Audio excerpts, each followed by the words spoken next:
Module 9.2, solving equation by completing the square. Essential question, how can you use completing the square to solve a quadratic equation?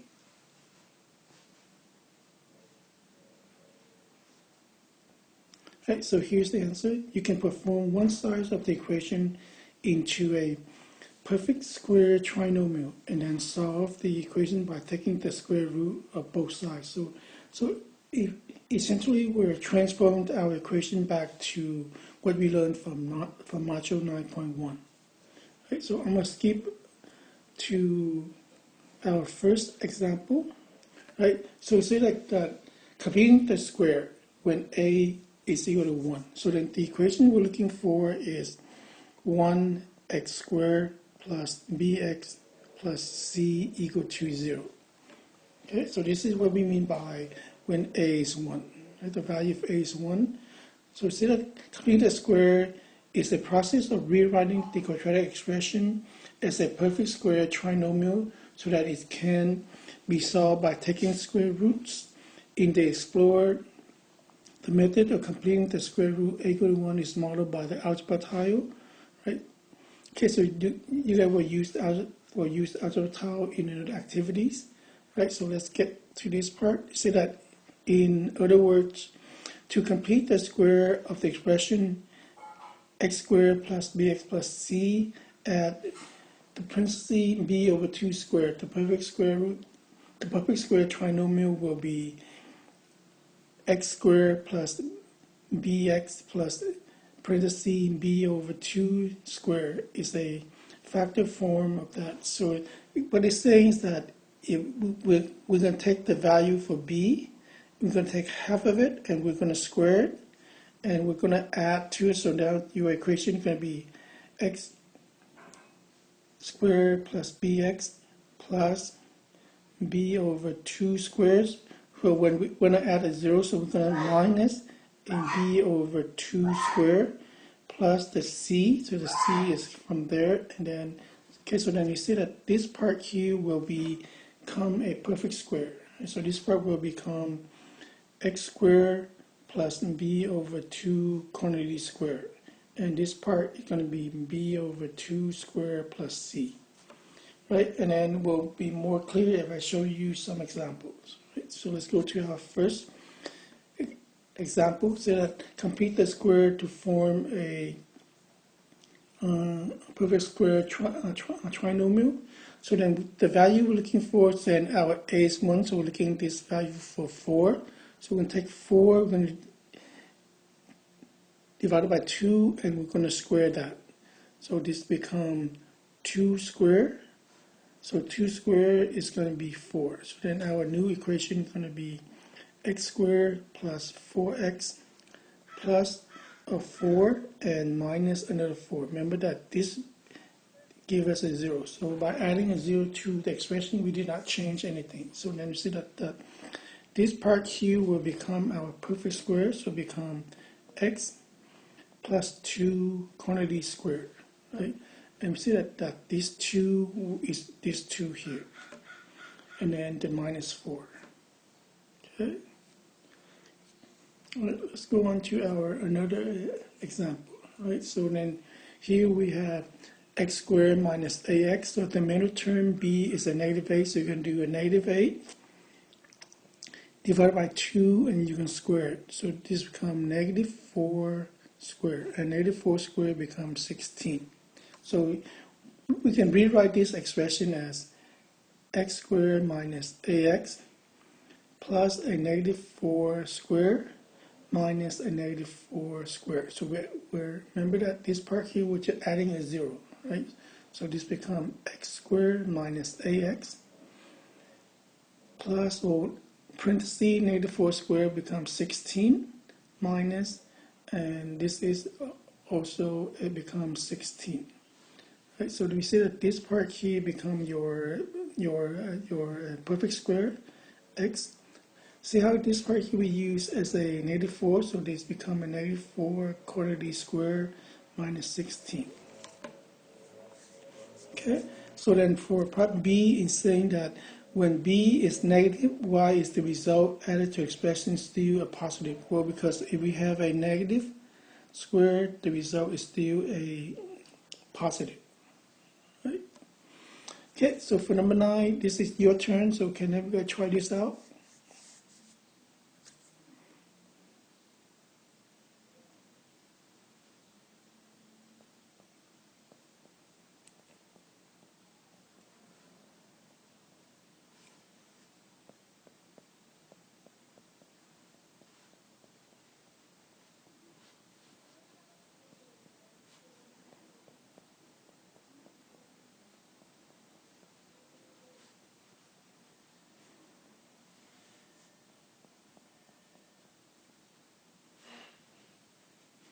Okay, so then this is our answers. Right, now, okay, so now we want to solve this, right? So instead of that solving the equation or the x squared plus bx plus c equals 0 by completing the square. So completing the square can also be used to solve equation in the form of x squared plus bx plus c equals 0 or x squared plus bx equals to c. Okay, so here we're saying that we're going to take the b term is a negative 4 divided by 2, and we're going to square it. So this becomes a negative 2 squared. Right, so then we write our equation x squared minus 4x plus a negative 2 squared minus a negative 2 squared equal to 3. Now this part becomes your perfect square, so it's become x minus 2 quantity squared. This becomes minus 4 equal to 3. And now this becomes one of the expressions from module 9.1. So to solve it, you're going to add 4 to both sides. So this becomes a 0. So it becomes x minus 2 quantity squared equal to 7. To solve it, you can take the square root from both sides. Remember that take the square root is always plus or minus. So this becomes x minus 2 equal to plus or minus square root of 7. Solve for so x equal to 2 plus or minus square root of 7. So this is your answer. Or you can write x equal to 2 plus square root of 7 or 2 minus square root of 7. So this answer is also acceptable. Let's go on to our other example. Okay, so here we have an x squared plus 16x equal to 36. We're going to solve for x. So our trick is to always look at the middle term. So we have a 16, oops, my mistake, is a positive. So positive 16 divided by 2, and we're going to square that. So this becomes 8 squared. So then we can rewrite our expression x squared plus 16x plus an 8 squared minus an 8 squared equal to 36. So this becomes x squared plus 16x plus 64 minus 64 equal to 36. So this becomes our perfect square. So x plus 8 quantity squared minus 64 equal to 36. Plus 64 to both sides. So I'm going to move it up here. So we have x squared plus 8. Oops, oh, that's a mistake.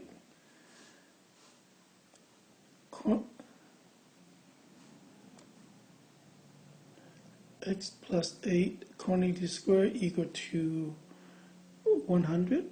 Because we're going to add 64 to both sides. Right? Now take the square root. It's always plus or minus. So x plus 8, square root and the square they cancel out, so we have an x plus 8 equal to plus or minus 10. So we can write this as x plus 8 equal to 10 or x plus 8 equal to negative 10. So x equal to minus 8 for both sides, 2, or x equal to negative 18. So these are our answers, right? And we can always check our work. So then here, another way of checking our work to make sure it is correct. So when x is negative 18, we substituting x, work it out. So they say that 36 equal to 36, so negative 18 is the solution. When x is 2, so then we have 2 squared plus 16 times 2, so 4 plus 32 equals to 36. So this is also correct, so x equal to 2 is also another solution. Okay, so then this is your turn, so can every guy try these two out?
Okay, alright guys, so please check your answer for number 5 and 6.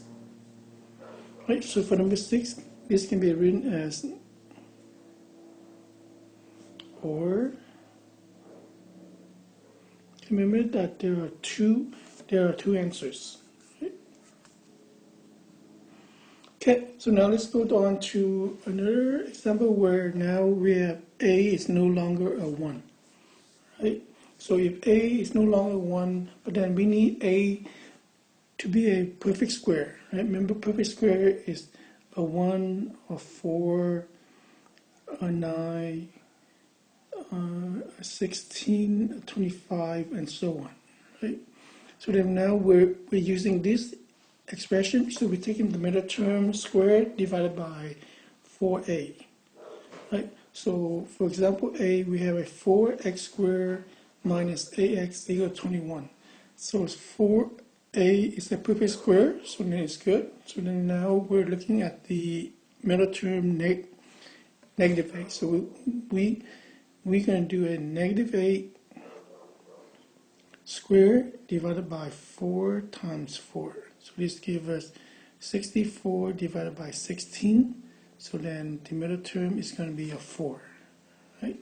So now we're going to do 4x squared minus ax plus a 4 minus a 4 equal to 21. Remember that always do this because we're adding a 0.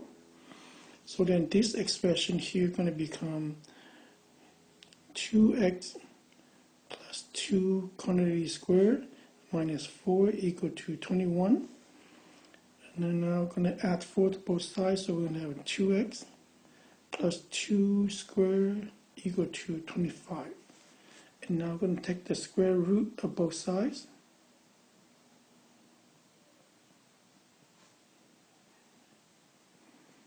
So always plus or minus, so this we do to 2x plus 2 equal to plus or minus 5. So then set this up, 2x plus 2 equal to 5, or 2x plus 2 equal to negative 5. And then now solve for x, so 2x equal to 3. So x equal to 3 over 2, or 2x equal to negative 7. So x equal to negative 7 over 2. Okay.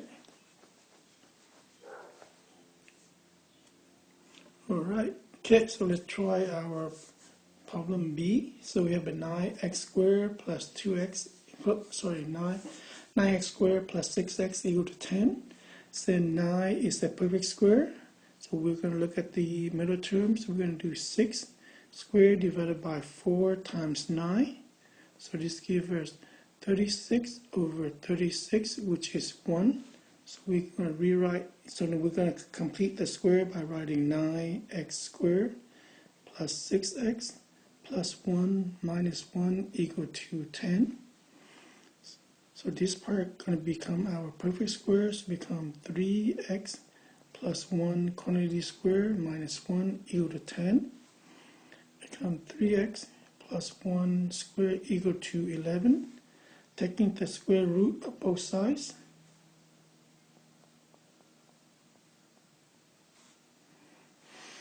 Right, so become 3x plus 1 equal to plus or minus 11. Oops, square root of 11. So then become 3x plus, that's a mistake, so let me change that. Equal to negative 1 plus the minus square root of 11 divided by 3. So x equal to negative 1 plus the minus square root of 11, all divided by 3. Right, so this can be written as two answers, or negative 1 minus square root 11 divided by 3.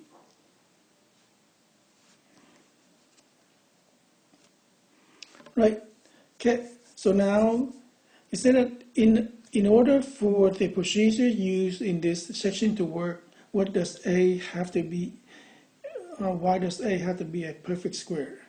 Right, so in order for A have to be a perfect square is because if A binomial is square, by definition the leading coefficient will always be a perfect square. Right, so let's try your turn number 8. So we have a 16x squared minus 16x equal to 5. So first check to make sure that our A is a perfect square. So now we're going to deal with the middle term B. So we have a negative 16 squared, remember so that quantity squared divided by 2, not 2, a 4 times, okay, let me erase this, let me go back. So we're going to have a negative 16 quantity squared divided by 4 times 16. So this gives us, let me use my calculator. So 16 squared,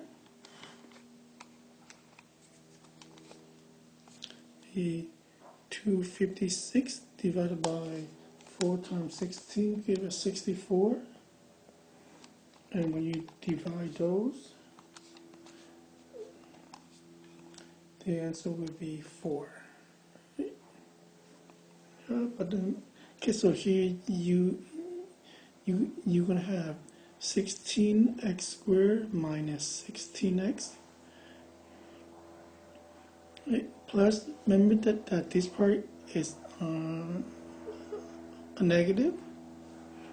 Okay, so you're gonna have a negative 4 squared plus a that should be a minus. Come on. Minus negative 4 squared equal to 5. So then this becomes 4x minus 2 squared minus 16. Wait a minute. I think there's a mistake here.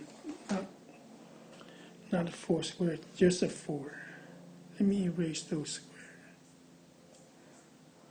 And let me erase this 6 as well. So it becomes minus 4 equal to 5. So then become 4x minus 2 quantity squared equal to 9. So we're going to take the square root. Let me do it up here.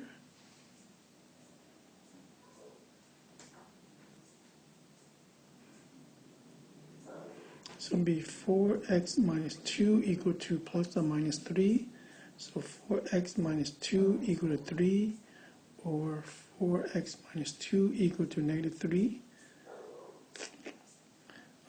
4x equal to 6, so x equal to 3 over 2. 4x equal to negative 1, so x equal to negative 1 over 4. Okay, so I need more room for number 9, so let me write the answer for number 8. Going to be x equal to 3 over 2, or x equal to negative 1 over 4. Okay, so I'm going to erase this part out. So let's go on to number 9.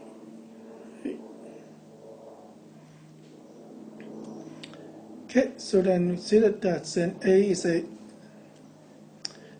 is a perfect square, so we need 12. So then so you can do 12 squared divided by 4 times 4. So 144 going to divide it by 16. Right? So 144 divided by 16. So that gives us a positive 9. So you're going to write 4x squared plus 12x plus a 9 minus a 9 equal to our 5. Right? So then this part going to become your perfect squares, become 2x plus 3 squared minus 9 equal to 15. 2x plus 3 squared equal to, oops, not a 15 but a 5. So come on. So they give us 14. Take the square root.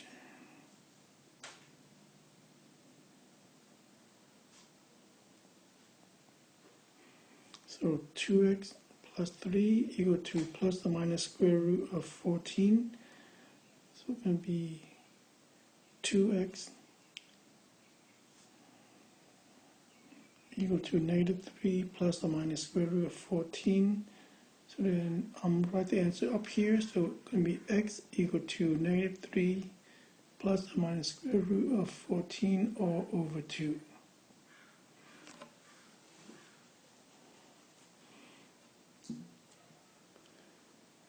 Right, so let's look at another example. Right, so solving ax squared plus bx plus c equals 0 by completing the square, when a is not a perfect square root.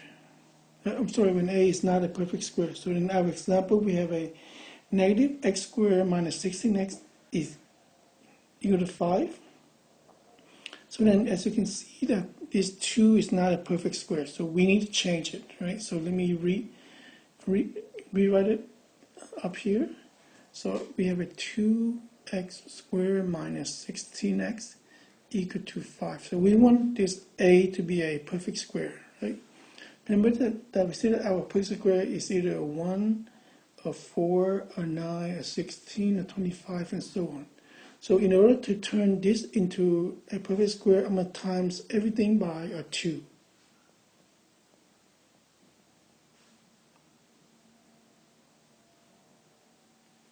Okay, so then I'm going to distribute the 2 in.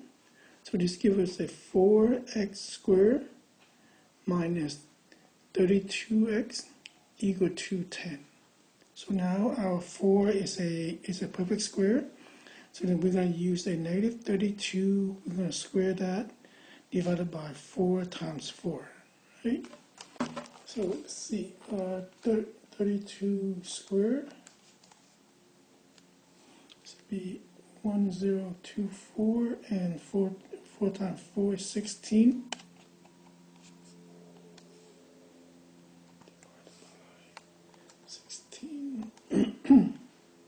Right, okay, so then this answer is going to be a 64.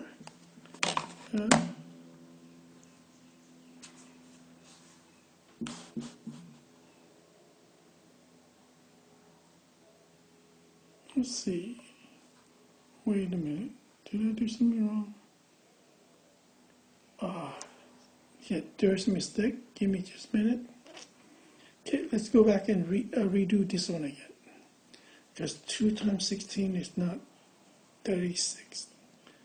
Okay, so let's redo this. So we have a 2x squared minus 6x equal to 5. So we're going to times everything by 2.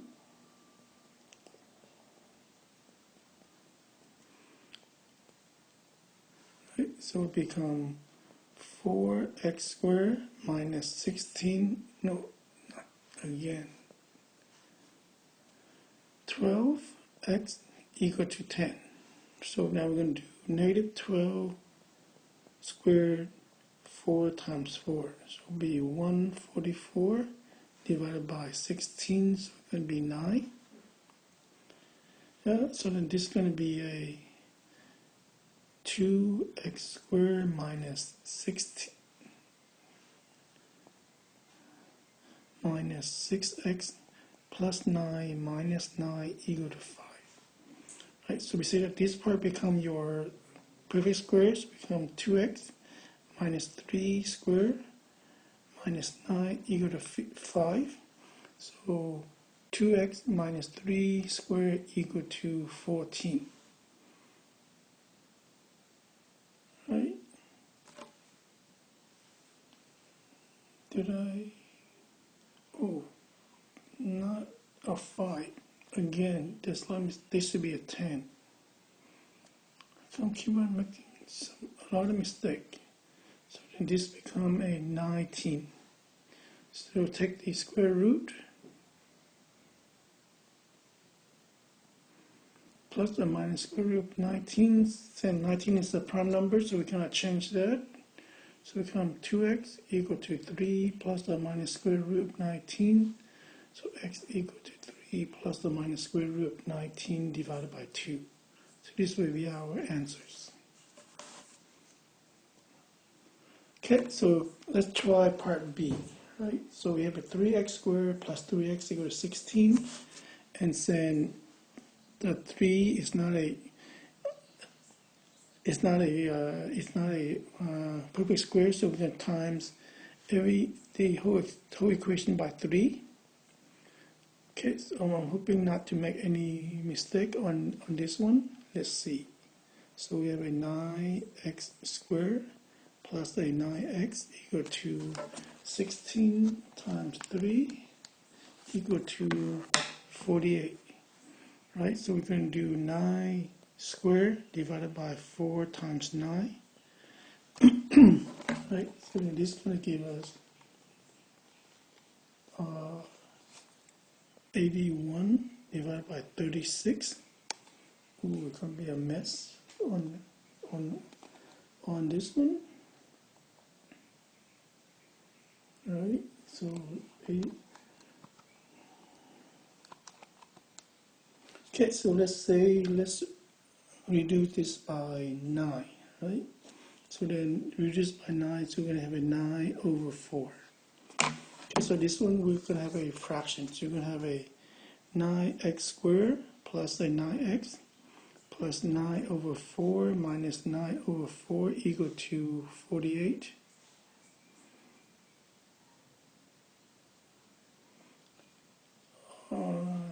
Yep. So then it's going to be a 3x squared plus 3 over 2 squared minus 9 over 4, we got a 48.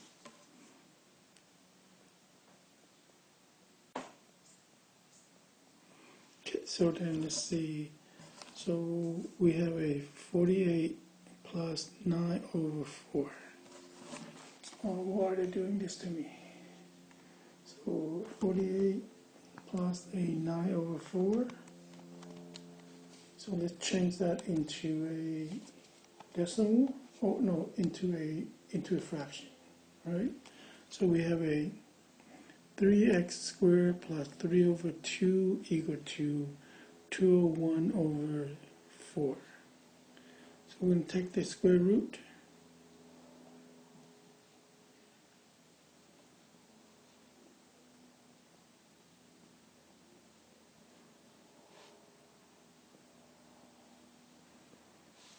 So we have 3x squared equal to negative 3 over 2 plus or minus 201.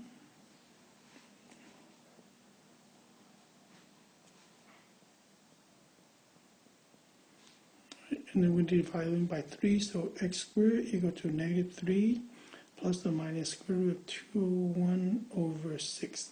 So this is our answer for part B.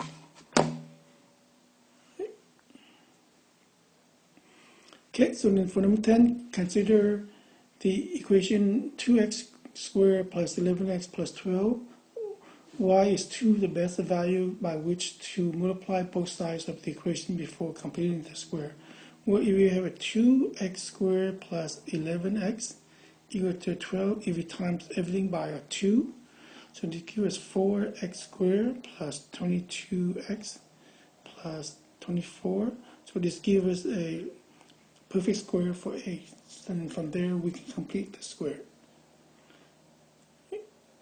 Okay, so then this is your turn. So let's try number 11. So we have a 1/2 x squared plus 3x equal to 14. So to turn that into turn a into a perfect square, so we're going to times everything by 2 to eliminate the 1/2. Right, so this gives us an x squared plus 6x equal to 28. Since a is 1, so we're going to take 6, we're going to do half of that and then square. So this becomes 3. So your new expression will be x squared plus 6x plus 3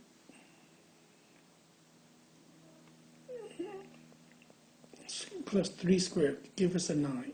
Right? So let me, and then minus 9 equal to 28. So this gives us x plus 3 squared equal to, bring the 9 over, so 28 plus 9 would give us 37. Take the square root, so x plus 3 equal to plus or minus square root of 37. So x equal to negative 3 plus or minus square root of 37. Okay, let's try number 12. So then our a is not a perfect square, so we're going to times everything by 2. So this gives us a 4x squared minus ax equal to 32. So we're going to do a negative 8 squared divided by 4 times 4. So it gives us 64 divided by 16. So then it's going to be a 4. So then we're going to rewrite our equation 4x squared minus ax plus a 4 minus a 4 equals 6. So it becomes 2x minus 2 going to be squared equal, bring the 4 over, 36, it becomes 40. Taking the square root,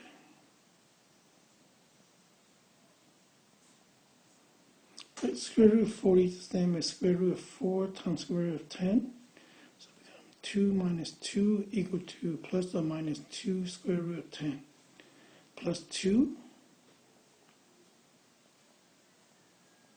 And then divide by 2, so it becomes 1 plus or minus 1 square root of 10.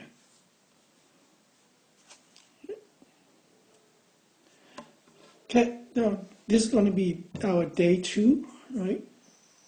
So example 5, okay, so the equation we're going to use the height equal to negative 16t squared plus vt plus s.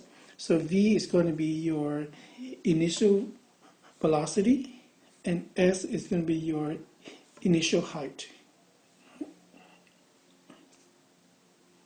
Okay, so an example here is that a baseball is thrown from the height of 5 feet.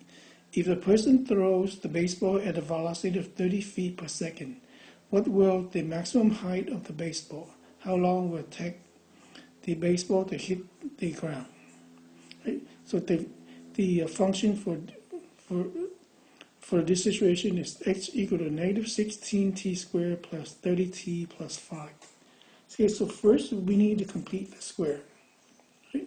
So then 16 is a perfect square already.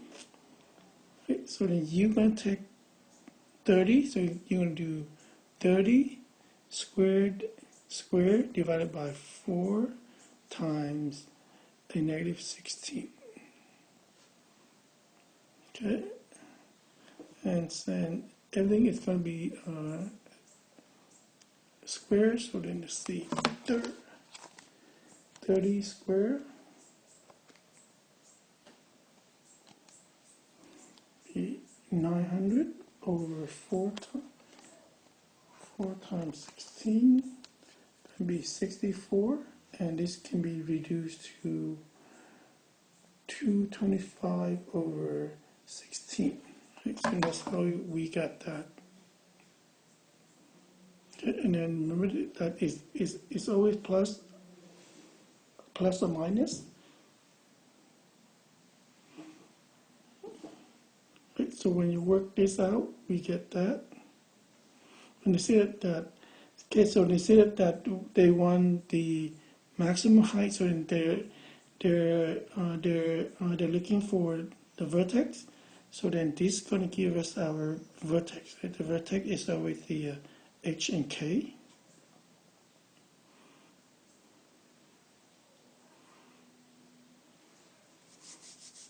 Okay, and then the next one is that they said how long will it take the ball to hit the ground. So that means that your final height can be 0. So you can set the equation equal to 0. Right? So we can say 0 equal to negative 4t minus 15 over 4 squared plus 305 over 6. Okay, so I'm going to move to the next one. So from there, use your calculator to solve for it. Right? So when I hit the ground is this part. So this is when the time is 2.029 seconds.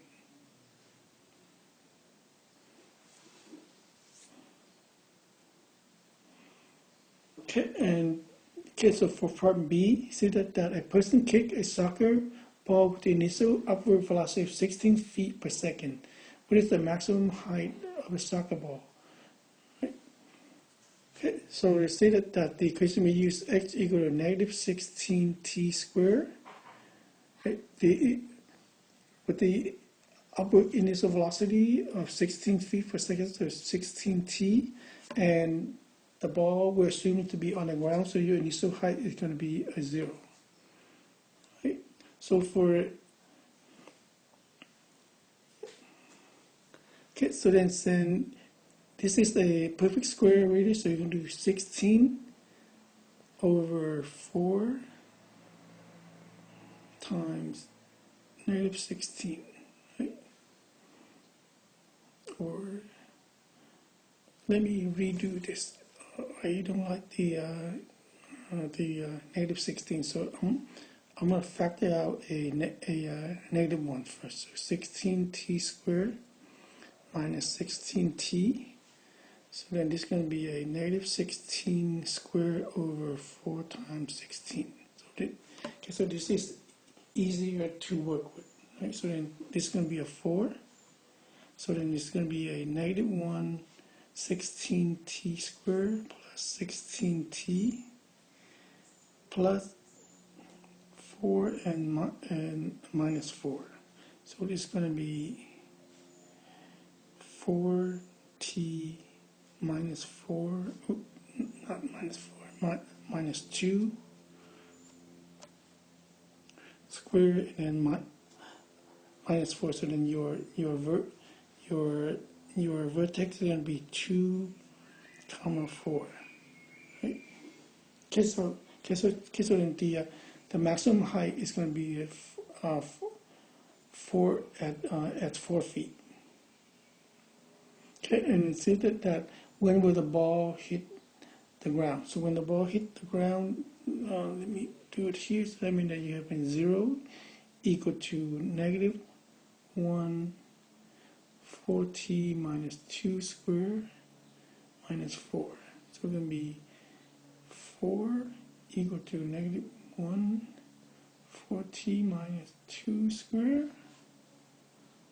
Right? Did I do something wrong here?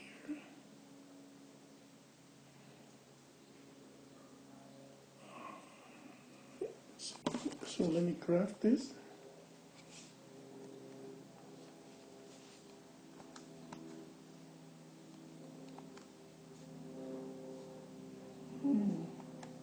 X minus 2 squared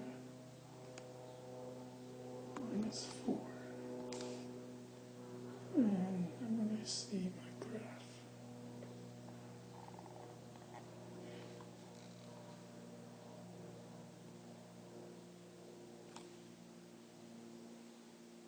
Ah, I forgot.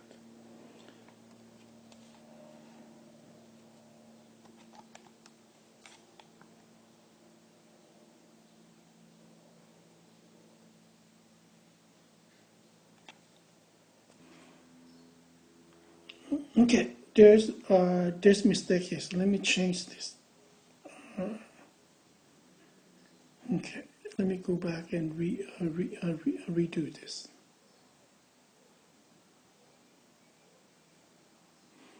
Right. So we're gonna have. Come on. Our height is going to be negative 16t squared. Initial velocity is 16t. And we're assuming the ball is going to be on the ground. So then this is going to be 0.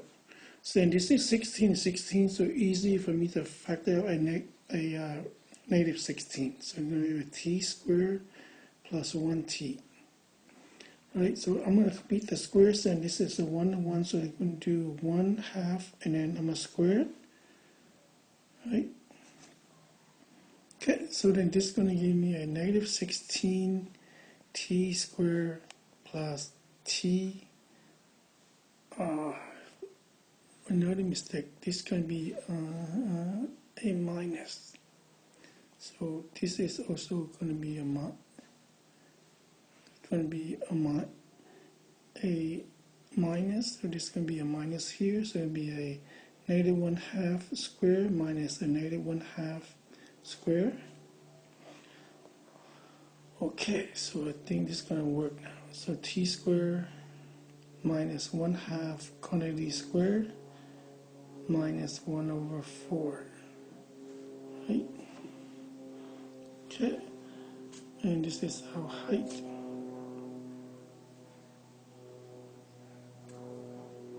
Yep.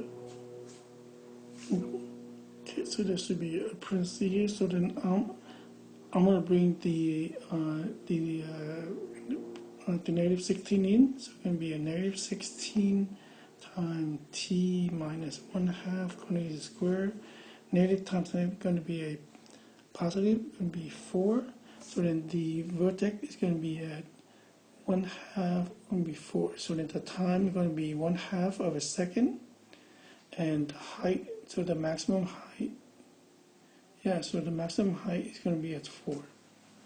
Right? And then the other question is, when will the ball hit the ground? So that means that we're going to have 0 equal to negative 16 t minus 1 half squared plus a 4. Let me erase this line. And then now solve for t. So subtract 4 from both sides, so we have a negative 4 equal to negative 16 t plus 1 half squared divided by 16. So we're going to have 1/4 t minus 1 half squared. So take the square root. So then going to be 1 half equal to t minus 1 half. Right. See. And then, so then bring over, it's going to be 1 over 4 equal to t. No, my mistake. 1 half plus 1 half is 1. Sorry about that. So then t is going to be 1 second. Okay, so then it's going to take 1 second for the ball to hit the ground, take half a second for the ball to get the maximum. Right? So when we look at the graph, this is what we're going to get. So that's our maximum, and this is when the ball hit the ground. Okay. So then this is the end of our notes, right?